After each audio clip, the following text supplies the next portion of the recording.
The night of Sarah's company party, I went along simply to be there for her. She had been eagerly anticipating it for weeks, talking about how important it was for networking with executives and colleagues from her marketing firm.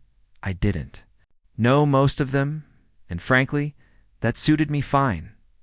I dressed sharply, carried myself with quiet confidence, and decided to let Sarah shine while I remained a supportive presence in the background. Once we entered, the room buzzed with music, laughter, and conversation. Sarah introduced me to a few people, all polite and exchanging the usual small talk. Then I met Daniel Tall. Arrogant and wearing that smirk people use when they assume the world is theirs. He shook my hand in a grip that felt more like a challenge than a greeting. "So, you're Sarah's husband?" he asked, sizing me up in a way that made me feel like an intruder. "Yes," I replied evenly. His eyes scanned me, and a smirk spread across his face.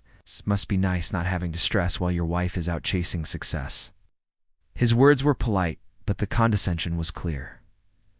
I noticed Sarah stiffen beside me. I offered a small smile and let it slide. I'd met men like him before, but Daniel didn't stop.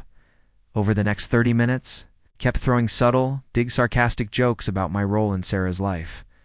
Comments about how she deserved someone more ambitious, and barbed suggestions that I wouldn't understand a demanding industry. People around us gave uneasy chuckles, but didn't intervene. Sarah tried to redirect the conversation, but Daniel kept circling back, seemingly trying to provoke me. Finally, he crossed the line. Leaning over his drink, he said, "You know, in circles like this, it's survival of the fittest. Some people just fade into the background." His tone carried a challenge, and he shot Sarah a look as if daring her to pick sides. I calmly placed my glass on the table and met his stare. "You're right," I said evenly. "Not everyone can handle competition. But I've spent the last 10 years surviving in far harsher environments than anything you'll find here." He raised an eyebrow, skeptical. "Oh yeah, doing what?" I stayed steady. "Special forces for 10 years. Multiple overseas deployments. After that, I moved into private security for high-profile clients. My work has always been about staying ahead of people whose only goal was to take me out. So forgive me if I'm not concerned about office politics." The smirk vanished from his face, and the energy in the room shifted. Silence followed until someone awkwardly laughed. Daniel muttered a dismissive, "Just kidding," and turned his attention to his glass under the table. Sarah squeezed my hand, a silent thank you for keeping my composure until the right moment. For the rest of the night, Daniel kept his distance. When we did cross paths, his tone was careful, almost respectful.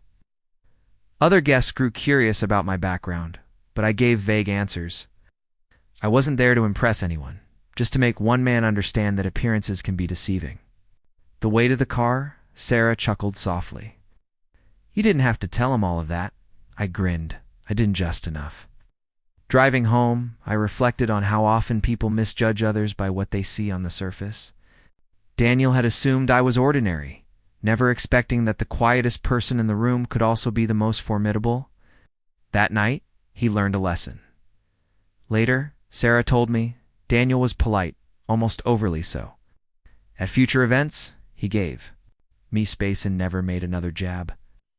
I bear no grudge, but I doubt he'll ever forget realizing he had no idea who I really was.